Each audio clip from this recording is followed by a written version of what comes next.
ഇവരെ സംബന്ധിച്ചിടത്തോളം ഇവരുടെ തെറ്റുകളെ അവര് പലപ്പോഴും സമ്മതിച്ചു കൊടുക്കാനായിട്ടും അതിനെ ന്യായീകരിച്ചുകൊണ്ട് പ്രവർത്തിക്കുന്ന തരത്തിലും കാണാം.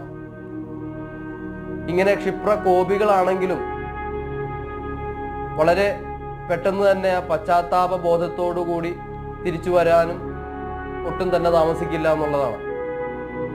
ഉത്രം നക്ഷത്രക്കാര് അവര് ഭാരിച്ച ചില ഉത്തരവാദിത്തങ്ങളൊക്കെ വഹിക്കേണ്ടി വരുമെങ്കിലും പൊതുവെ സ്വതന്ത്ര ബുദ്ധിയോടുകൂടിയുള്ള കൂട്ടരാണ്. ഉത്രം നക്ഷത്രക്കാര് സഹൃദയരും അതേപോലെ തന്നെ കലാകുശലതയോടുകൂടിയ കൂട്ടരുമാണ്. ഇവര് വഞ്ചനാ സ്വഭാവങ്ങളും അതേപോലെ തന്നെ മറ്റുള്ളവരെ ദ്രോഹിക്കണമെന്നുള്ള ചിന്തകളും ഒക്കെ ഇവരിൽ നിന്നും പരമാവധി അകന്നു നിൽക്കും എന്നുള്ളതാണ്.